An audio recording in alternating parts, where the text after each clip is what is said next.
Oh my God, what the fuck are you wearing? What?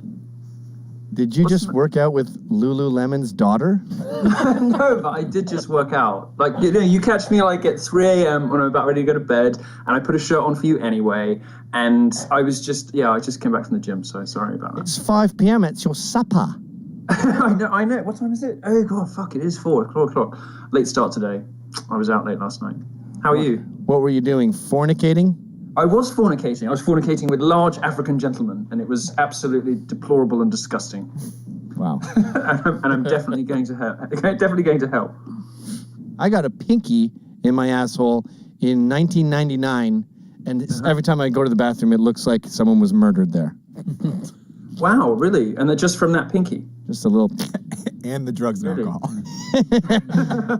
Yeah, well, I think what happens with alcohol is you dehydrate yourself so much that when you finally have a turd, it's a football. I would have it's like a junkie shit. Like heroin enemas would have done it for you. Heroin enemas, that sounds pleasant. Not that heroin needs any help feeling wonderful. Is it good? I've never done it. Do you like heroin? Yes, it's fantastic. It's good, is it?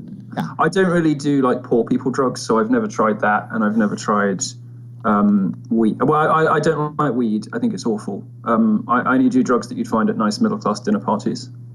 Well, like ecstasy and cocaine?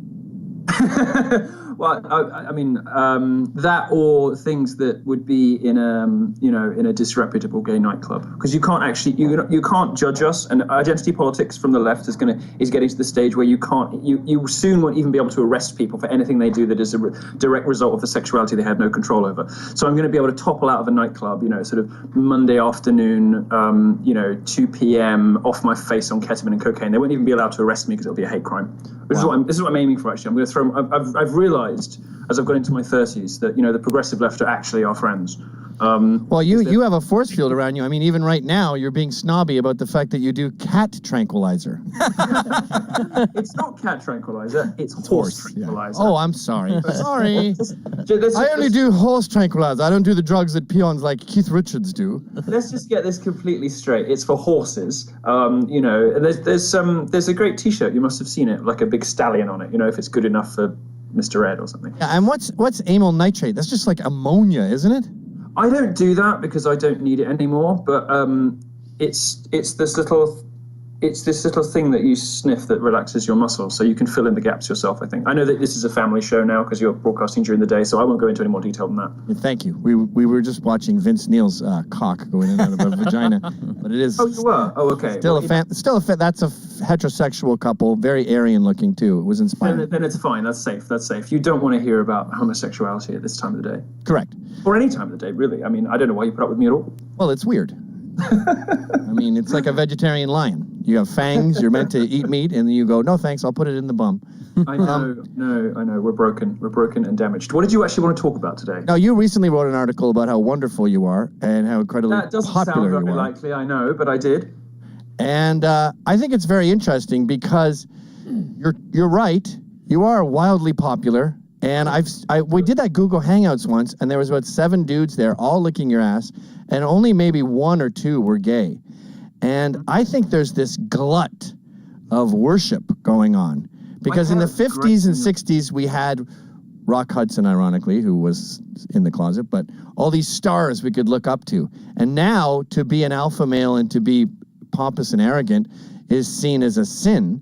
But because you're a fag, you are a guilt-free god, and now people are like catching up on all their worshiping. Do you know what? I think that's it.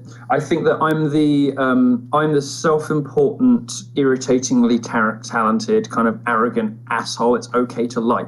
And the only other people in culture that we're allowed to do this with are women and blacks. So you can do it with Madonna, you can do it with Kanye, but you can't do it with straight white men. Because there's something, the progressive left has told us there's something, about this sort of privilege structure. So there's nothing really very attractive, goes the thinking, about a straight white man who is supposed to have all of the advantages in life, crowing about how great he is. But you can do it if you're a member of a minority. But Trump seems to be an exception to that rule. Maybe because he's so rich, he just said, you know what, I'm going to try being a cad. Because of the money.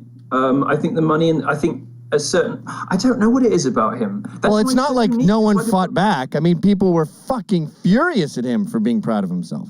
But do you know what? Do you know that's why people like him and why he's so unique and why people like me admire him so much is that he does all the stuff we do and he doesn't even need to play up the minority thing to get away with it. I guess it's money. I think it's money. And you know why? I think it's because it bestows the same kind of invulnerability on you as minority status does. Because people know that the basis of social justice, right? The basis of the left is coming for you to try and destroy your reputation, destroy your career, make you lose your job, make you lose your friends. You can't touch a billionaire, right? And billionaires aren't supposed to talk like he talks. And when they do, you have nothing to come at them with because he already is like, the living embodiment of an internet comment section. He's phenomenally funny and bitchy and plain spoken. When there was something about one of his speeches last week, I think, and somebody was complaining about food stamps and he has him removed and he's like, I start talking about food stamps and the hugely fat guy objects. It's just like politicians aren't supposed to do that. And he's not, he's invulnerable to the normal journalistic method because he's got this invulnerability that we're only used to seeing elsewhere in minorities. Well, he's also a New Yorker, so he's used to fighting. And I think a lot of the media are from shitty cities like D.C., where they just go boo, and then you run away crying. But like when he was getting in shit for saying the word anchor baby, he goes, well, what do you want to call it? And they say, how about American-born son of undocumented workers? And he goes, that takes too long. I'm saying anchor baby. Yeah, no, exactly. And that's a very New York thing. And you sometimes see a little hint of this in pop stars. Like Mariah Carey, you can take the girl out of Long Island, but you can't entirely take Long Island out of Mariah Carey. Every once in a while, when she sort of throws a bit of shade or... actually, everyone here is straight, so we're not familiar with Mariah Carey's day-to-day. Well, you must have wanted to fuck her in the 90s at least. Oh, I'd love to fuck her a week after she dies. Would like to get in a time machine and fuck her as a baby. This is the closest thing there is to blasphemy for a homosexual. You understand this, what you just said? That's the idea of me fucking Mariah Carey and Madonna. I'm fucking them in their vagina. It's like in the Bible, it's like... and I'm in love with them, and I'm going to call them the next day. That must drive you nuts. God forgive everything except the sin against the Holy Ghost. And Jesus never says what the sin against the Holy Ghost is. Well, I think you just found it. Nick Cannon ate out Mariah Carey. La, la, la. His face was in her vagina. La, la, la. She went, oh, God. And then she came thinking about how much she loves him because they were married in a heterosexual legal marriage. Oh, I love you, Nick. You're the worst person in the world. I loved, she's been sullied now because the amazing kind of like battle with Eminem where he released Bagpipes from Baghdad about like kind of hinting at what he'd done to her. And then she did that Obsessed where she dresses up in drag as him, like with a little goatee. And then he releases The Warning where he basically says that he nutted early on a belly. And it's like, I can carry on, bitch, if you want me to, but you don't want me to. And then all of a sudden it was all over. Don't fuck with Eminem. None of us here have ever fucked with Eminem in any way, shape, or form. I mean, we can't handle it. You might be Mariah Carey, but even you cannot handle Eminem. If he's got something on you, that's just it. And Eminem does what I do, does what Trump does what Coulter does what you do in a sense. It's that sort of like you just take no prisoners, no holds barred, no taboo, debase yourself before other people get the opportunity to. I've seen the pictures of you on the internet. There's nothing, make it so that, there's literally nothing out there that anybody could say that is anything approaching what you've already said about yourself. Because this is the great drag queen thing. This is why gays are quite good at this, actually. And I know that you, as a very, very camp straight man, have taken cues from this. This is the drag queen thing. Like, read yourself before you read anybody else. Once you started laughing at you can do what the hell you want to everybody else. And this is what some of us on the sort of cultural libertarian firebrand right get correct. And Eminem is, I think, a fellow traveler in that. Well, I noticed this weekend you and Lauren Southern raised $41,000 last time I checked. 50, I think. And prior to that, I raised like $200,000 for a feminist filmmaker who'd gone in, met the men's rights movement, and suddenly and she'd taken the red pill, as they like to say. Suddenly discovered that feminism was horse shit. What's really interesting about me at the moment is I thought you'd appreciate that intro. What's interesting about me at the moment, what's interesting about the Milo project is I have this, fun, sassy, social justice proof persona, which is great and it's fun, and I write about stuff and everybody reads it, and the people who hate me read the most. I'm probably the most hate-read journalist on the internet, which is great. But what's really interesting, what's culturally interesting about me, is I seem to occupy this space, like as a node between all of the different dissident, alternative subcultures that are exciting on the internet. And it's not just gamers with Gamergate, but like a huge portion of my fans are bodybuilders, and they all hate feminists too. There's rappers, believe it or not. There's actors in Hollywood who don't want to say it publicly, but who DM me all the time. Authors, you've got the alt-right, it's so many different internet subcultures, and there isn't really anybody else in culture that speaks to all of them. And I have like a couple of good contacts in all of them, and those good contacts then know everyone. So the sort of reach and power that I have when I decide that something has gone wrong and I need to sort of correct a great injustice in the world is really, really significant. So that was the piece you were referring to. It's basically what that was about. And so it was on the face of it was about me, but it was really a little sort of investigation into sort of analyzing the architecture of the dissident internet. And it's the fun internet. It's the internet that likes you. It's the internet that likes me. It's the internet that that loves Trump. They're all the good people online. You see, what the progressive left has done for years is exclude people one by one. It's thrown out men. It's thrown out white people. These big groups, but it's also thrown out little groups. And now the progressive left is coming for gays. By the way, this is something people don't realize. That you'll see in Slate and Salon and magazines like this, where they say, expressing a racial preference on Grindr is racist. Oh yeah. So they're coming for gays. Not only do you have to not hate blacks, you have to suck their cocks. No, you literally have to fuck black dudes, otherwise you're racist. Now, for me, fortunately, not a problem. It's another reason why I'm social justice proof for these buckets. But guys, you know what? Like, in that moustache, you don't get to do that, okay? You don't get to do that in that fucking moustache. So just stop it.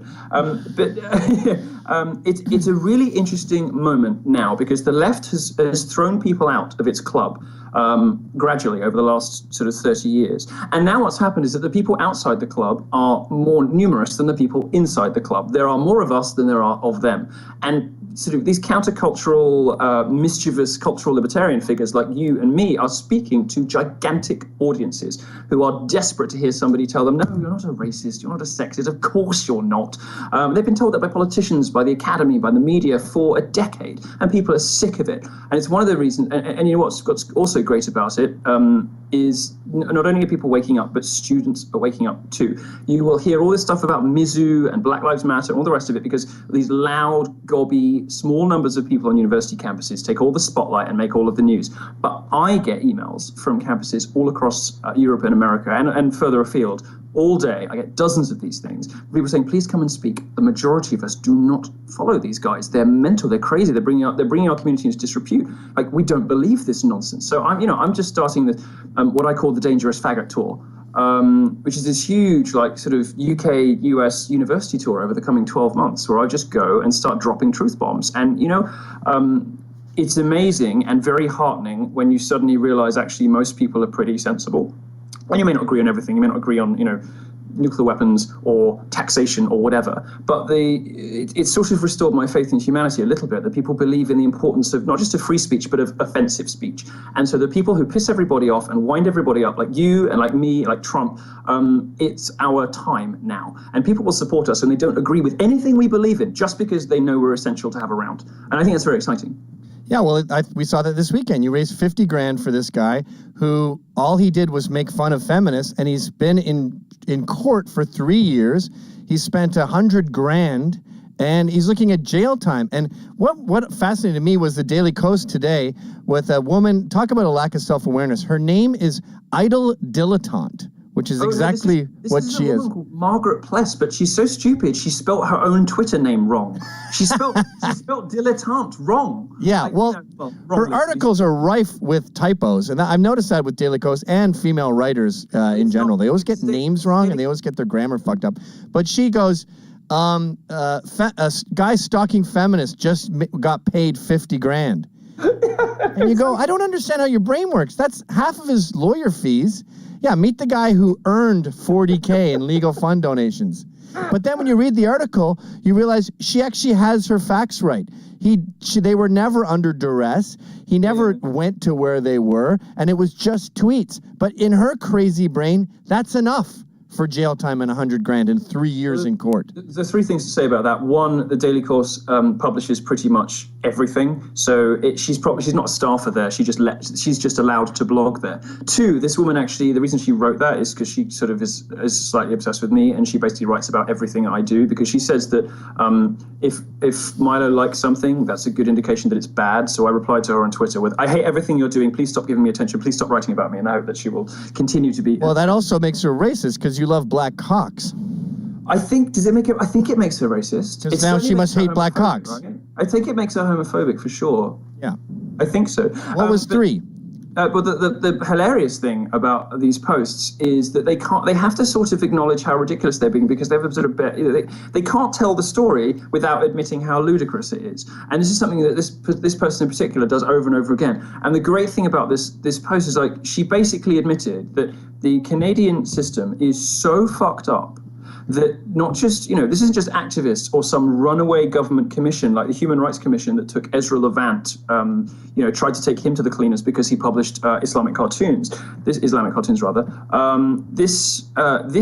government. This is the Crown. And this case is really interesting because Canada is so far down the crazy train route that the police were in cahoots with these feminists who are trying to get somebody put in prison just for being rude to them on the internet. One of these feminists gives talks for the police. Like, she does seminars about how the police can, like, control speech in social media. This is how far, how bad Canada has got. And this guy now is not the subject of, like, an investigation by some human rights tribunal or whatever. He is in a criminal trial and faces, like, a prison sentence. He's lost his home. He's lost his livelihood. And the post that she wrote, again, revealed another fact about this case, which is this guy's life has been completely destroyed because he said something bad about feminists on the internet, and she has to acknowledge this in order to tell her story, but she doesn't really explain it. The thing about this guy, he's been told by a Canadian court he hasn't been able to have access to the internet or anything internet connected for 3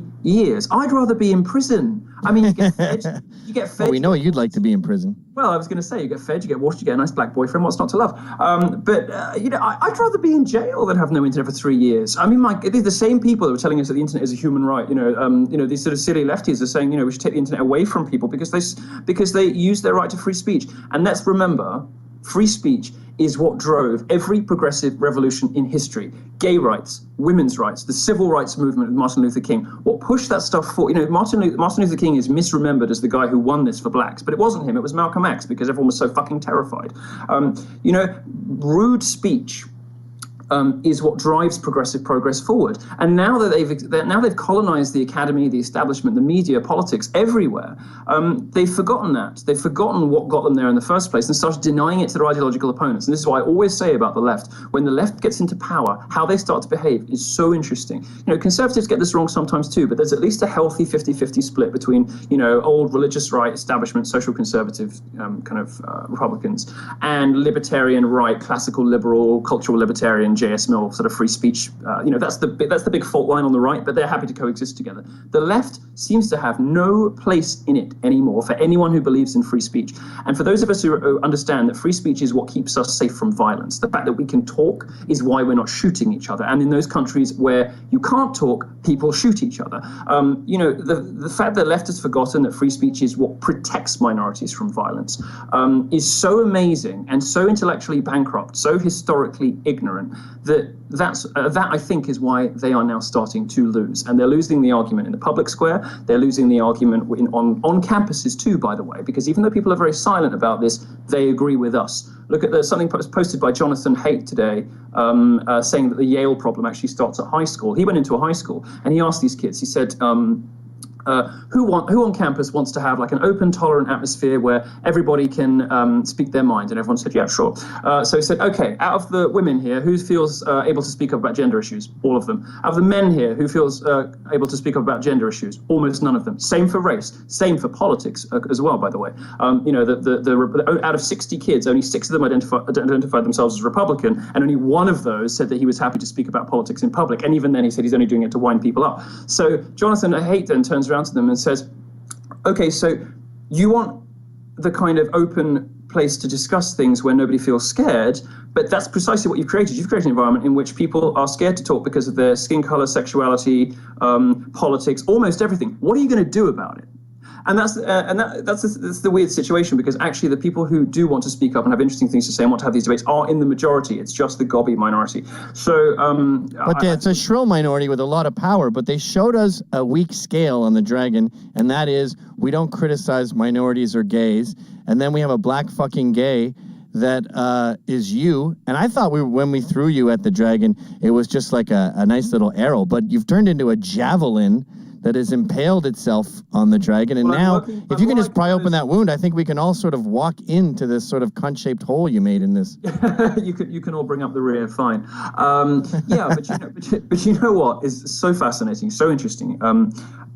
The left is moving ever more distant from the public. That's why they're closing all the comment sections. You know, CNN, the Daily Beast, they're all closing the comment sections because they're moving so far away from the public that every time they publish anything, they get widespread ridicule and criticism, and they misrepresent ridicule and criticism as abuse and harassment, which is the great these are the great buzzwords of our era, basically meaningless. And what's so fascinating about this is they're moving ever more distant to the rest of the population, and people are getting so angry about it. They're getting so pissed. They're desperate for outlets. They're looking for heroes, and I think there are respectable establishment thinkers in the cultural libertarian movement, people like Christina Hoff Sommers from the American Enterprise Institute, and then there's a sort of vanguard shock troop hellraiser like you and me, and working in symbiosis. Working together, we're the most powerful, most interesting, most effective, most fascinating, sexiest. Also, well, so much better looking than them. Oh my God, so much better looking. Whoever really wanted to throw their hat in the ring with these dowdy, fat, lesbianic, Imagine Maureen Dowd's vagina. Armpit-haired, fucking social justice, feminist lesbians. Whoever wanted to do that when you could, Lauren Southern, you, me. I mean, come on. Oh God, I've got a boner right now. Fuck all of us. So obviously that helps too. But you know what? We're winning. We are the most interesting, most exciting, most powerful cultural force in the West at the moment. We are the one that everybody's watching. And also, don't underestimate the reach and influence and power that we have, just because most people, by virtue of how dangerous it is being able to speak your mind in the workplace now, how dangerous it is, saying anything in public, won't be able to, for example, subscribe to you on YouTube or subscribe to me on Twitter. But what's interesting is when you look into the numbers, and this is what this post was about, called Why I'm Winning, that you referred to earlier. You should look it up on Breitbart, it's really good. And I showed that, I've only just tipped over 100,000 followers on Twitter, but I had 3.4 million profile views in the last 28 days. 3.4 million people went to twitter.com/Nero. 3.4 million. These are the people. These are the silent majority who can't publicly sign up to this stuff, who can't publicly say I agree with him. He's a like gobby little shit, but he's right. These are the people who are sitting at home and they're saying thank you for this. And they email me all the time. They say, look, I can't do anything in public. Obviously, I'll lose my job. My wife will hate me, but thank you. And it's not just my wife will hate me. I get emails from blacks, from gays, from women. So many of my fans are women, and I'm known mostly for railing against feminism. And so many of my fans are women. It's extraordinary because they recognise the damage that these awful people are doing to the relationship between the sexes. So I would just say you should keep doing what you're doing too, because although I am now much more famous than you. And have a much bigger, sort of audience than you. You're still really important, so keep it up. You have twice as many Twitter followers as me, but if we walk out on the streets, I would definitely have more people asking me for a photograph. Well, of course, because you've spent 20 years more getting famous. to the position. Well, you spent 20 years getting to the position it's taken me 18 months to get into. So you've got like more people who recognize your face, if you know what I mean. So yeah, probably. You're a big fish in a small pond, and I'm a big fish in the ocean. But yeah. Soon I love teasing. You'll be swimming in the ocean with the big guys. Favorite person to tease. Nero, thank you for coming on the show. It's not a fashionable time to be a fighter, but it's a crucial time. And you're right. You are winning. We are winning, and we're going to make it. Thanks more than a friend. Always good to see you. Bye. Rad, I need you to transcribe that. Okay? I assume you were doing it live. Was he applying for a job? Because he's hired.